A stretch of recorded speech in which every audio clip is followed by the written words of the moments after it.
हर इंसान परिस्थितियों का गुलाम होता है। वो जिस हालत में रहता है उसमें ही वो ढल जाता है। पुराने समय की बात है, एक दिन राजा अपने मंत्री के साथ अपने राज्य में हालचाल देखने के लिए गया। वह देखता है कि एक किसान पथरीली और उबड़ खाबड़ वाले जमीन पर गहरी नींद सो रहा था। उस किसान को देखकर राजा अपने मंत्री से कहता है कि जरा इसे देखो, यह बेचारा बेचैनी भरी स्थिति में भी कितनी शांति से सो रहा है।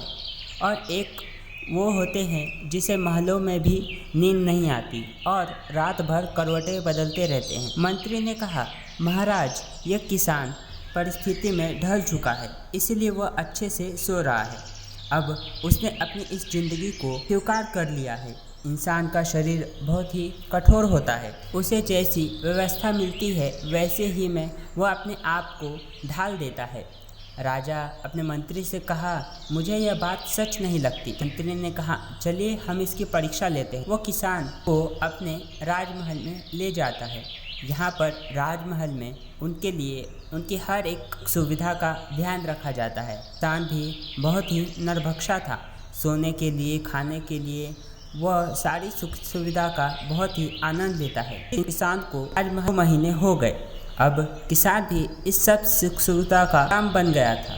एक दिन मंत्री किसान के कमरे में जाता है और किसान के बिस्तर के नीचे छोटी सी टहनी और थोड़े से कांटे उस पर बिछाकर रख देता है। किसान को अब इस सुख सुविधा का आदत सी हो गई थी। वो इस रात को जाता है और सोता है तो वो रात भर सो नहीं पाता।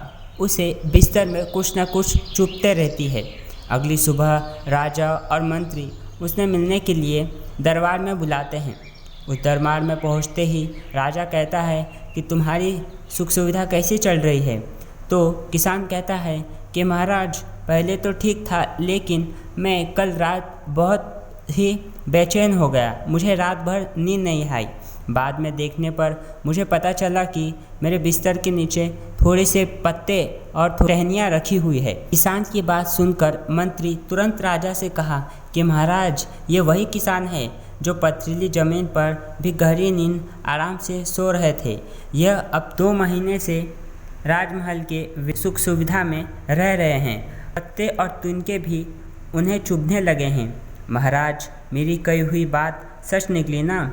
मनुष्य स्वभाव के अनुसार आपको ढाल लेता है और वह किसी का दास बन जाता है। राजा ने अपने मंत्री से कहा, हाँ, तुमने मुझे उस दिन सच ही कहा था। मनुष्य वाकई में परिस्थितियों का गुलाम होता है। हमें अपने शरीर को ज़्यादा सुख सुविधा का आदी नहीं बनाना चाहिए।